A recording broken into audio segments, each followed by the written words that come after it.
Chapter 8, we talk about viral diseases that are acquired through the respiratory route.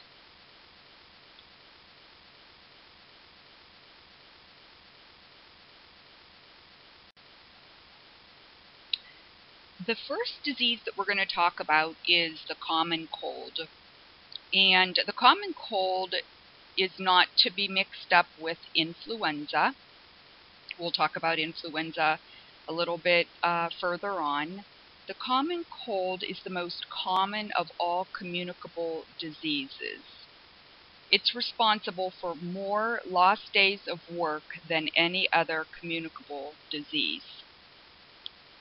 More resources have been spent on finding a cure and cause than any other communicable disease. It's never fatal. Now, when I say it's never fatal, if the patient is immunocompromised or elderly with other health issues, the common cold can develop into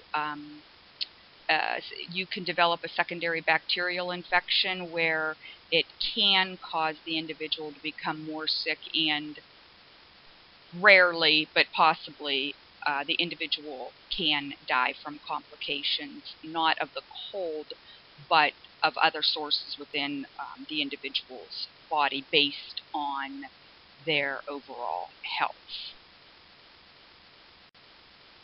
Some of the complications that are associated with the common cold: laryngitis, bronchitis, sinusitis, and otitis media, which is an earache. And the sinusitis obviously is an inflammation within the sinuses. A lot of times that's where you will end up with your secondary infection, is in the sinuses with a sinus infection. That infection would be bacterial, not viral. Remember, the common cold is a virus, so an antibiotic is not going to help the common cold.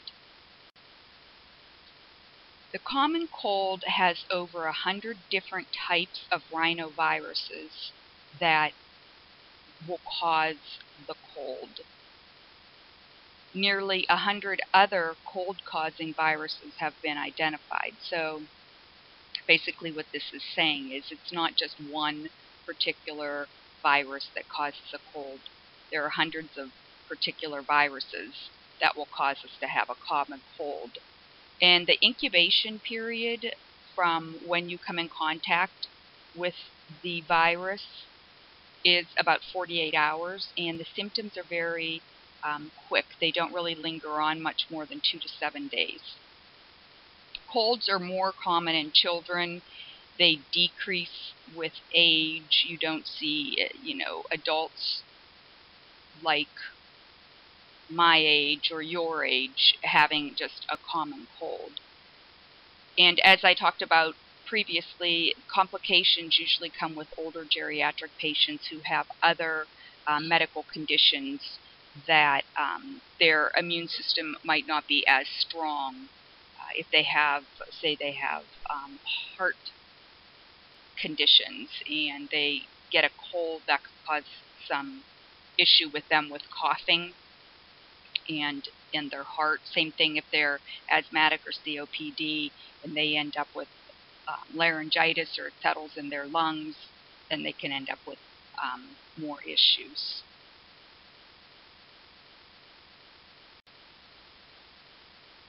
With the cold, it is communicable at least 24 hours before the onset of symptoms. So you might not even know you're getting a cold and you're actually infectious. The symptoms can last up to 5 or more days after the onset of the cold. It is transmitted by direct or indirect contact, and it enters the mucous membranes of the eye. That's a very common resource for the common cold to enter the body.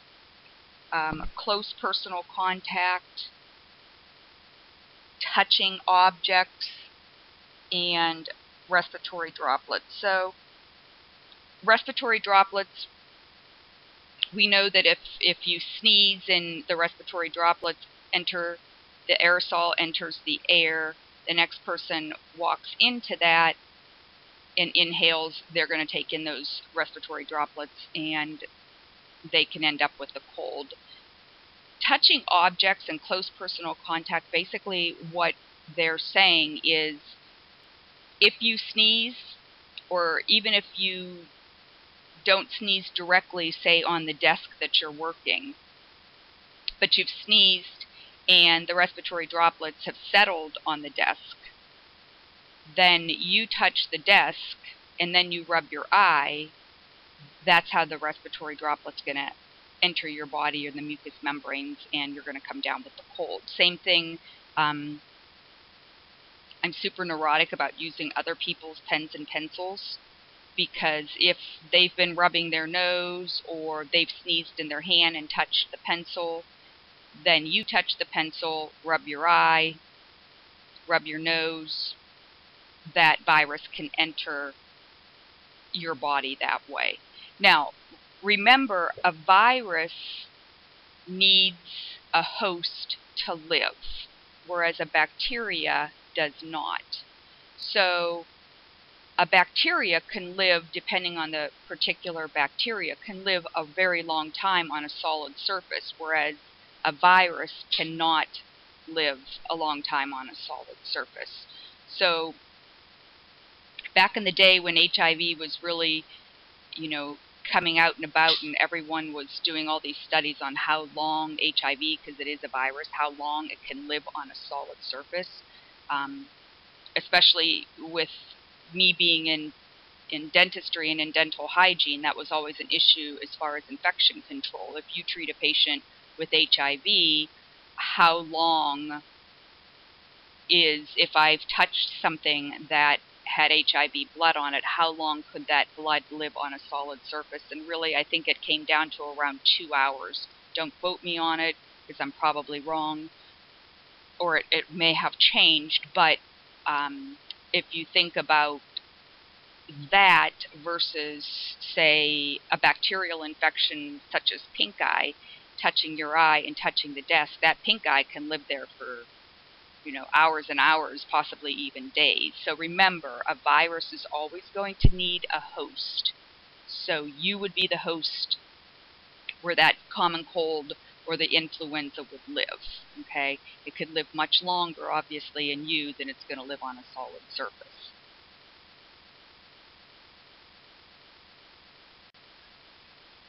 So some of the symptoms of the common cold, and I'm sure you all have experienced this, you get that little tickle, kind of a little cough in your throat. Your nose starts to run. It's usually clear. It's not going to be green or yellow. That's usually associated with a secondary infection that we talked about as far as a sinus infection. The individual will start to sneeze. And as I have mentioned previously, the most common real complications of the cold are going to be secondary bacterial infections. Usually treatment for the common cold are going to be over-the-counter products, Tylenol, Advil, just to kind of relieve the symptoms. And remember, if you have a child, I'm sure all of you that have children, no aspirin for children because of the possibility of Reye's syndrome with a viral infection and aspirin. The recommendation is always drink lots of liquid, get lots of rest, and usually the cold will just run its course on a normally healthy person. If you do end up with that secondary bacterial infection with an ear infection or a sinus infection, that's when antibiotics will come into play. Prevention of the common cold, I think we all know. Good hygiene, that would be if you're sneezing, usually you want to use your arm to sneeze into, where your shirt would be. not your hand, because if you sneeze into your hand, you've just sneezed all those respiratory droplets into your hand, and if you don't go and wash your hands right away, you're super contagious. The other thing that they recommend is exercise, and exercise to minimize the amount of stress in your life. Um, if you exercise and you're not a very high-strung, stressed-out person, your immune system is going to be better.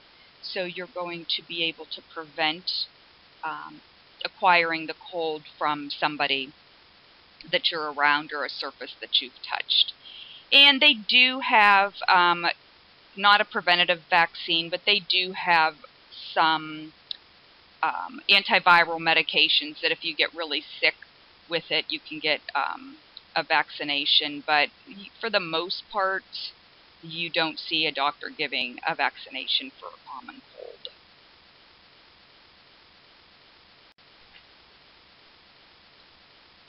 Next, we're going to talk about severe acute respiratory syndrome, also known as SARS. And I'm sure many of you remember hearing about SARS. It first appeared in China. However, we never had any SARS in the United States. It was spread through a previously unknown coronavirus and spread through direct contact. It's also not contagious until symptoms appear, and the incubation period can be up to 10 days. So you could actually come in contact with someone 10 days before and not realize where you actually got the virus because of that incubation period being so long. There's no vaccine for it, and all the symptoms associated with it are respiratory symptoms. When someone has been diagnosed with severe acute respiratory syndrome, healthcare workers need to use universal precautions whenever treating the patient. So that's going to be a gown, mask, gloves, and eye protection. The one thing that's very specific about SARS is that the patient must be hospitalized and in isolation so that they do not spread the disease to other people. So the flu is also known as influenza. It's different than the common cold. It's very dangerous. It can be very dangerous even for a healthy person. It spreads rapidly. It develops rapidly. And it occurs in all parts of the world. So it is not specific for one area. There was a deadly outbreak in 1918 where 20 million people died. It was pandemic, meaning throughout the world. And then there were two other pandemics associated with influenza in 1957 and 1968. And every year in the United States, we do have epidemics of the flu or influenza where you will see a group of people in a particular area that it has spread very quickly. A lot of times you'll see, like I live in Mahoning County, you'll see that there's a small epidemic going on in Mahoning County, and that maybe half of the schools have had a percentage of children out of school because of the flu. Um, a lot of times they'll end up closing the school, scrub down all the desks, all the books, everything that can be scrubbed down with disinfectant, and also keeping the children out of school helps to reduce the number of healthy kids from being exposed to the flu as well. The incubation period for the flu can be anywhere from 1 to 5 days, and it is communicable in adults for 3 to 5 days. So you're pretty infectious for the first 3 to 5 days that you have the flu. That's why it's always recommended that if you have the actual flu, that you stay home so that you don't infect the people that you're working with. As a dental hygienist, when I used to practice hygiene, it always was very irritating to me when patients would come in and they'd be like, "Oh, I have the flu, but I'm okay to get my teeth cleaned." Well, that was okay for them, but I didn't want, even though I used universal precautions, I still didn't want to be exposed to having somebody with their mouth wide open having the flu. Plus, the fact that the patient would maybe cough in the waiting room, touching pens, pencils, updating health history. Super infectious. It's communicable in children for up to 7 days. And there are several different strains. There's influenza A, B, C, and also A and B.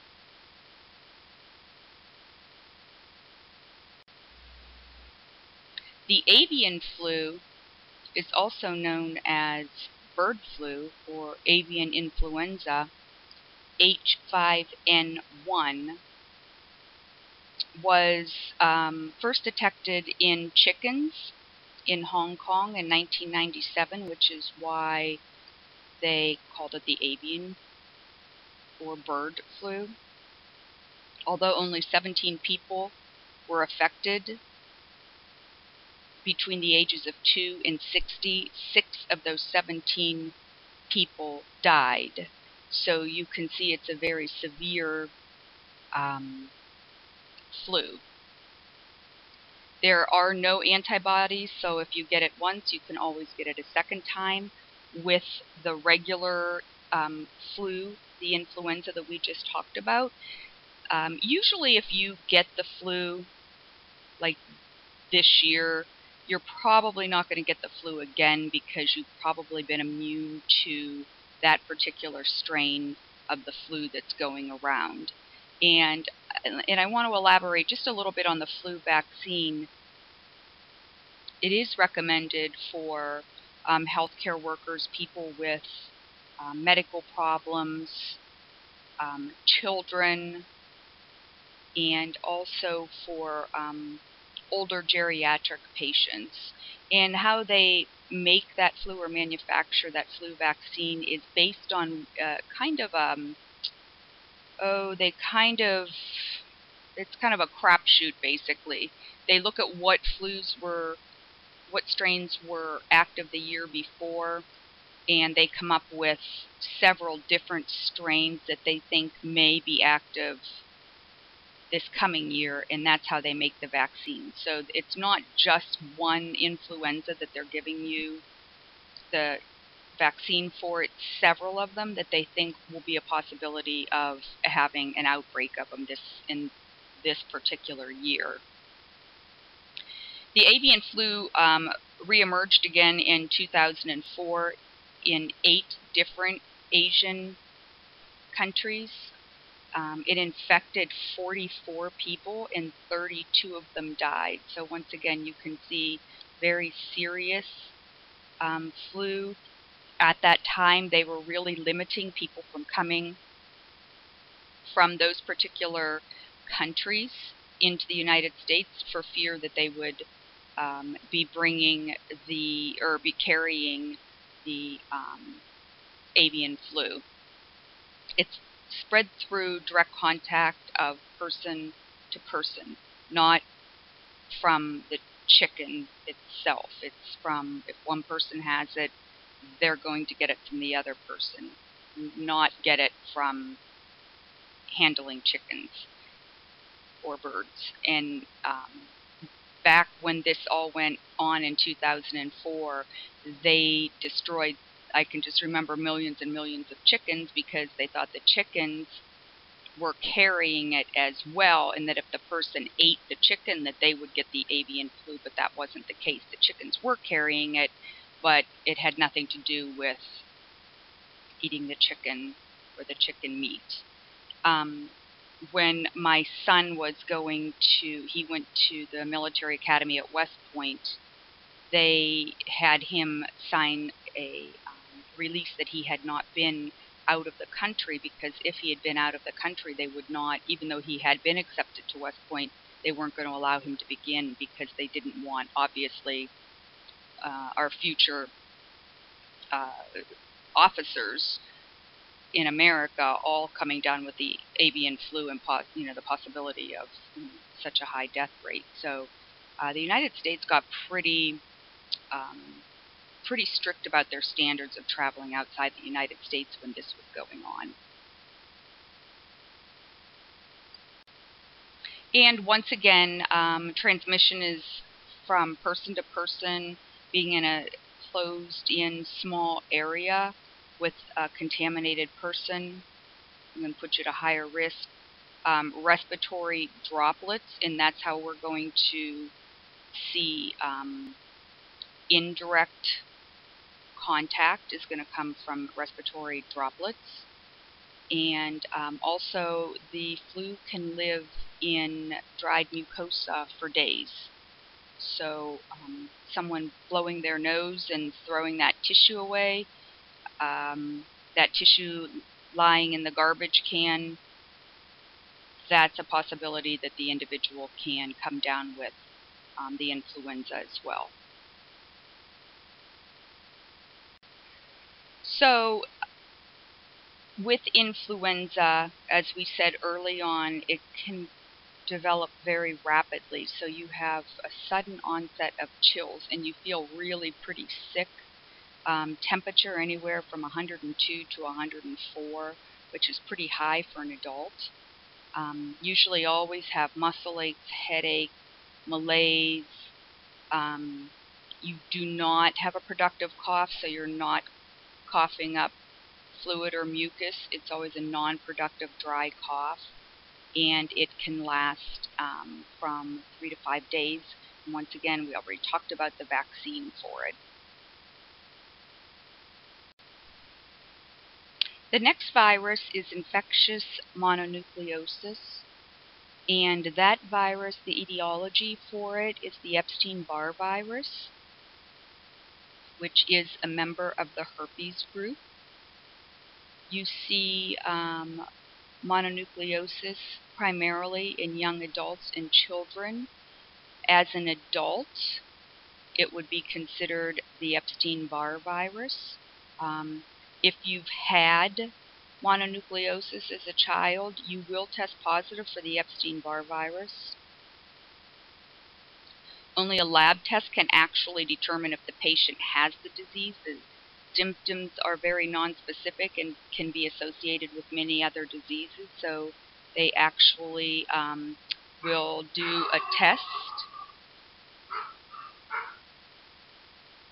Things were going so good, too. I'm narrating from home, and my 6-month-old German Shepherd puppy decided to bark at a squirrel, so I apologize for that. Talking about mono, the incubation period for it is 4 to 6 weeks.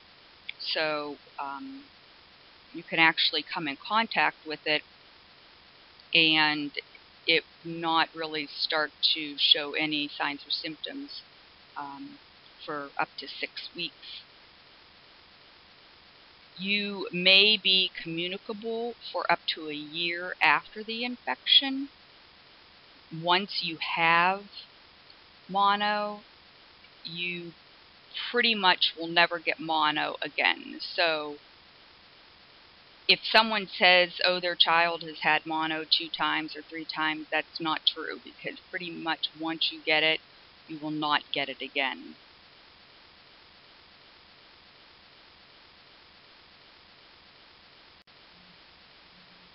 And the patient carries the infection in the throat and is generally transmitted through the oropharyngeal route, which is why they call it the kissing disease.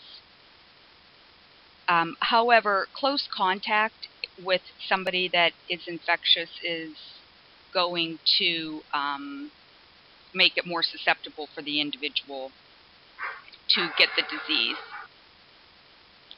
So even though it's called the kissing disease, this is very true. You can get it from kissing, but generally speaking, it's from sharing drinks, drinking out of a can of pop or glass that somebody else that's contaminated has drank out of, eating off of the same fork, sharing food, that type of thing. The individual can spread the mono.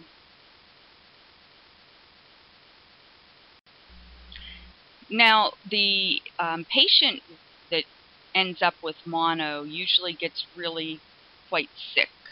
There's different levels of how sick the patient can be. The prodromal symptoms, meaning the symptoms beforehand, usually they have a headache, fatigue, malaise, they just don't feel good, they're exhausted. After about 3 to 5 days, starts a fever, swollen lymph nodes, sore throat, huge swollen lymph nodes.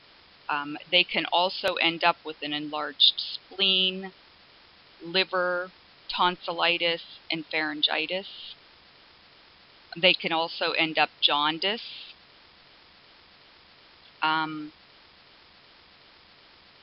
Complications can be a ruptured spleen because remember our spleen houses all our blood. So if your spleen is enlarged and you get into an accident, you get bumped in the stomach, your spleen could rupture, and that a lot of times can be fatal. Meningitis, encephalitis, hepatitis, and anemia are all complications of mono. And just a little side note, when my son was in high school, he was pretty much an overachiever, and he was running.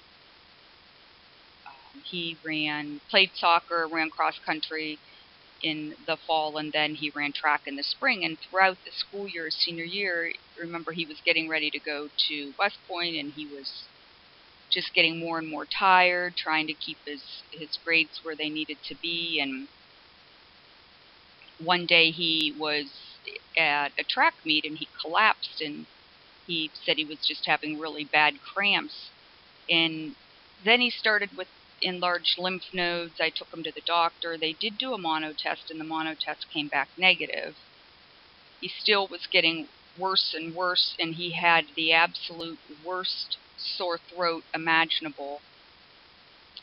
And finally, my family doctor said they were concerned that he had Hodgkin's disease, which is, cancer of the lymph nodes, because his nodes were so huge. They couldn't really come up with anything wrong with him. Took him to Cleveland Clinic, and they did a CAT scan of his lymph nodes, and the doctor came out and he said, I think he's got mono. And I said, no, he doesn't. He already had a test. And he said, let's retest him. And the titer wasn't high enough in his system the first time they tested him, but the second time it was. And he did have mono. And he actually missed the last 6 weeks of school because he was so sick. It just really takes its toll on an individual, and it takes a long time for that person to get their strength back again. So Dan did end up, leaving for West Point in June, but he had lost over 20 pounds. And when he got up there, he weighed about 135 pounds, which made him pretty vulnerable for not completing basic training. But he did complete it, and, everything turned out fine. But he was incredibly sick with mono. So it's not just like a little simple,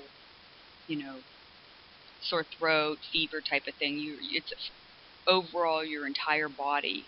You're very sick with it.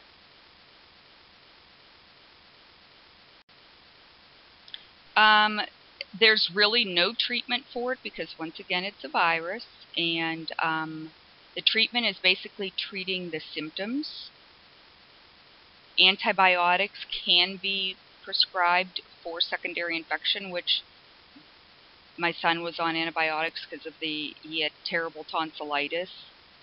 He was restricted, obviously. He was not allowed to complete the track season, and the whole thing with him collapsing, saying that he had what they used to call popping a stitch. I don't know if it's still called that or not, but just bad cramps. It was his spleen. His spleen was enlarged. And actually, we're kind of lucky that, it didn't rupture from him overexerting himself. And he did end up with hepatitis and was jaundiced. So, like I said, it can end up really causing a lot of problems overall, other than just the mono. Patients are also restricted from doing things because their resistance is so low. And the other thing they can administer is steroids. And obviously steroids are an anti-inflammatory, so it can kind of reduce some inflammation that's going on in the body. Next is chickenpox, and the etiology for chickenpox is varicella. And all of you that are adults most likely have had chickenpox. There are some people that haven't, or they think they haven't because their outbreak has been so small. But the chickenpox virus is actually a herpes virus as well. Herpes virus number 3. If you get chickenpox as an adult, it's very, very dangerous. Can actually be fatal for adults. So that's why they used to say get the chickenpox when the younger you are, and then you don't have to worry about it as an adult. The incubation period could be anywhere from 2 to 3 weeks. If you're an adult and you're pregnant and you get chickenpox, it can cause birth defects to the unborn baby. Once again, another reason why it's important that you've had the chickenpox as a child. The actual chickenpox will last for about 13 to 17 days. It's communicable for 5 days before the first vesicle breaks out and 5 days after the vesicles have crusted over. You have a very long immunity from chickenpox once you've had them, and as you get older, you wouldn't necessarily get chickenpox again, but you would get something called shingles, which is the herpes zoster virus. Okay, so if you've had chickenpox as a child and you break out in this same rash again as an adult, it isn't the chickenpox. It's called shingles, and it's a different virus, but it's the chickenpox virus that has laid dormant in your body since you've had it.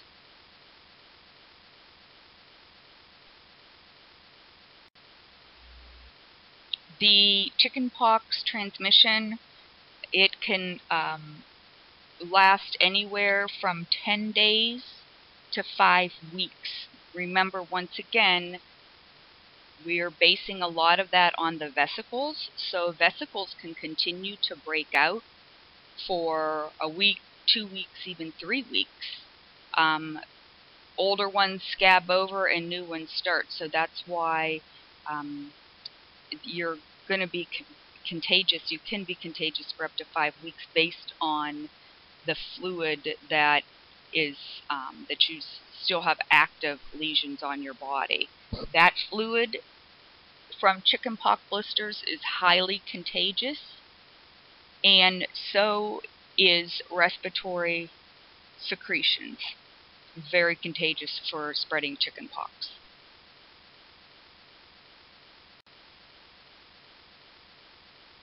Um, when you probably don't remember, I can kind of remember having the chicken pox in second grade, and there were 4 kids in our family, and I got them first, and no sooner did one get over them, the next one had them. So pretty much runs through the entire family when one has them.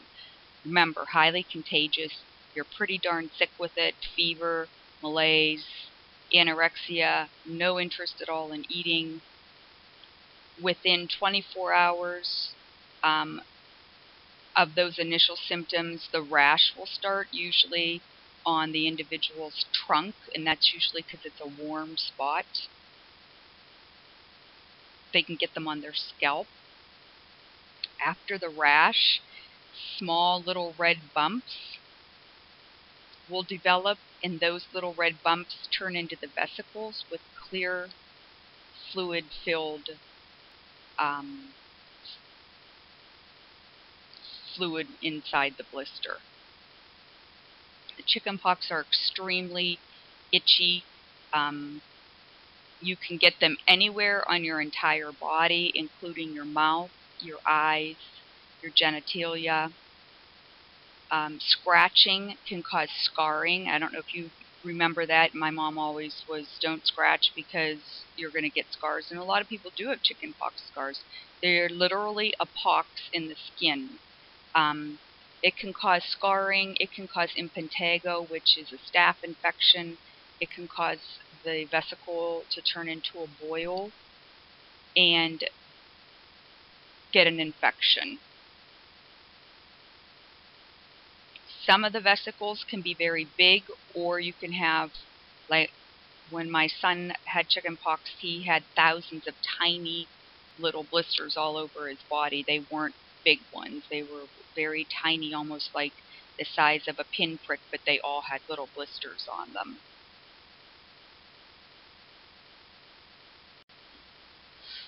Now they have a vaccination for the child for chickenpox, which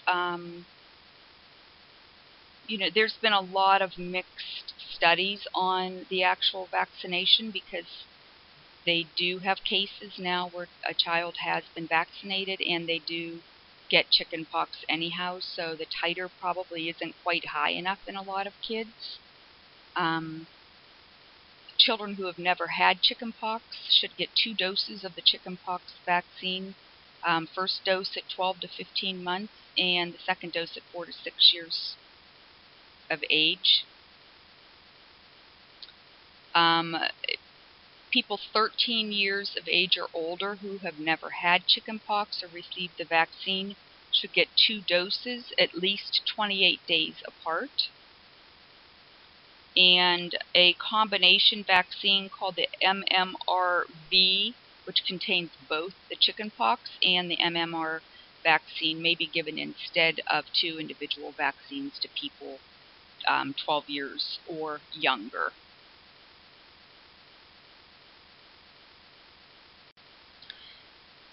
So talking about chickenpox, the next thing I'm sure a lot of you have heard about, there's a lot of commercials for the shingles vaccine. It's the herpes zoster shingles is basically a reactivation of chickenpox. So it will lay dormant on a nerve in your body. So it runs along that whole entire nerve when it breaks out. It is extremely painful. They used to think it had a lot to do with a weakened immune system.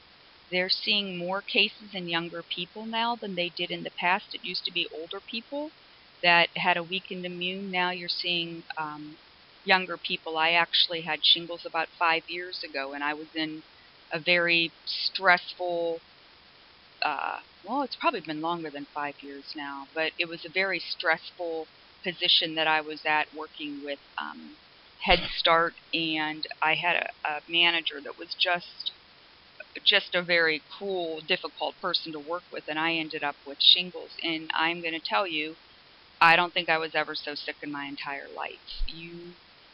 It started on my back, right on my spine, and went around my rib cage, under my breast, and up my breastbone. and it was just a trail of blisters all the way around. And like I said, the pain was tremendous.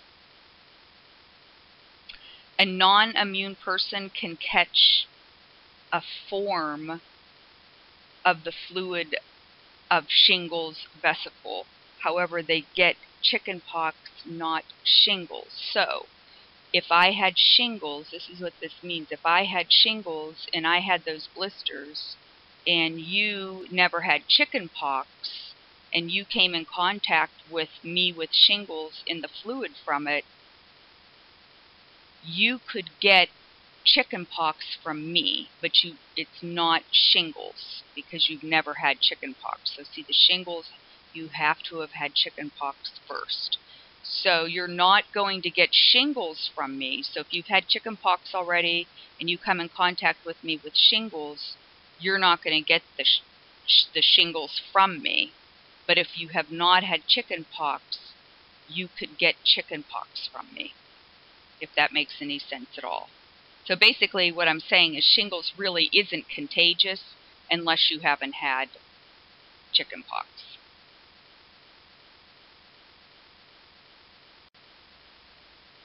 So the prodromal stage, you usually don't even really realize that you're going to be getting sick. You might just have a little fever, just kind of feel crappy, kind of run down.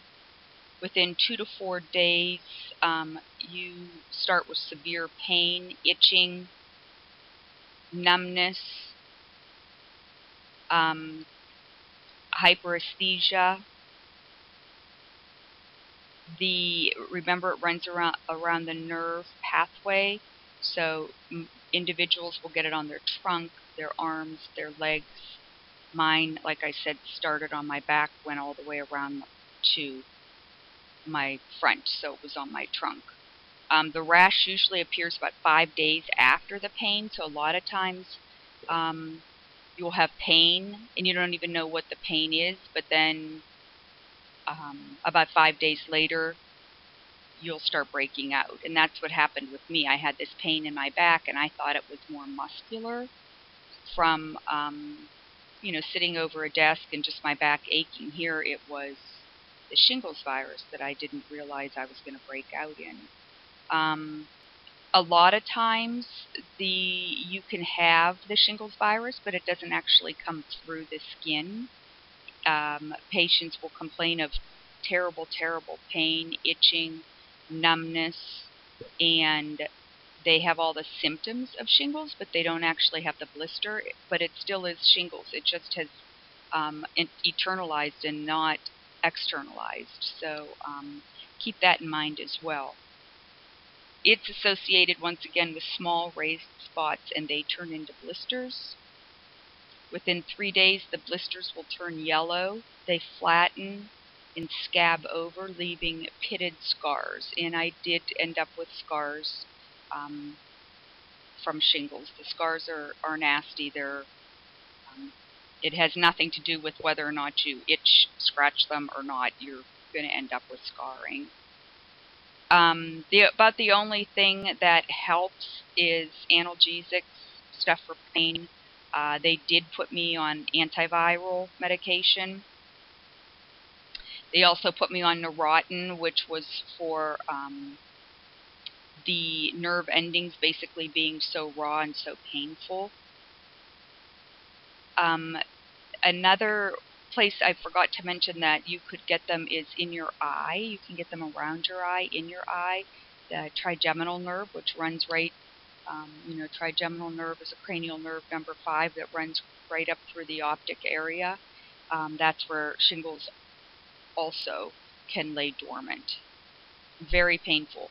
The individual can go blind from it as well. Okay, another pox to talk about is smallpox, and I'm sure you've heard of smallpox. That was another possible warfare that could be used to wipe out groups of people as well. The World Health Organization in 1979 declared it eradicated, meaning that it's completely gone. The last case that we had in the United States was 1949.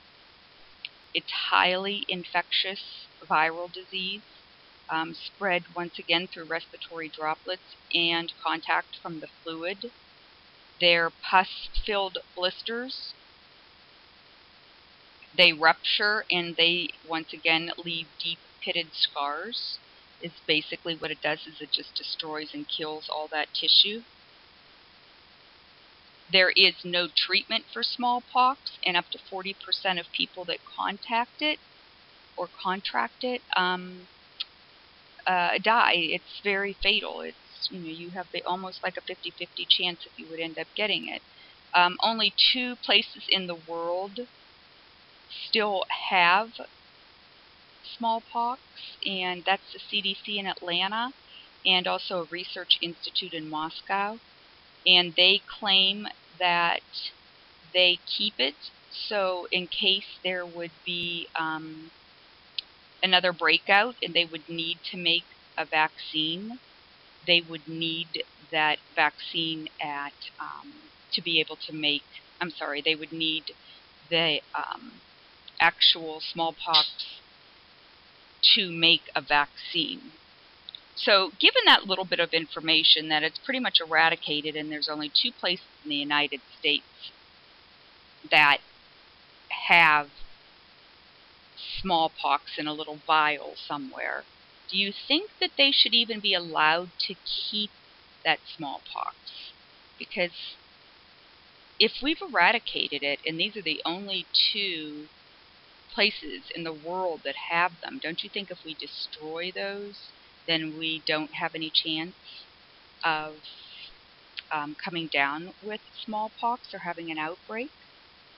Or do you think that it would be possible that maybe someone else does have smallpox somewhere and that they are planning on using it for some sort of a biological warfare? It's an interesting thought.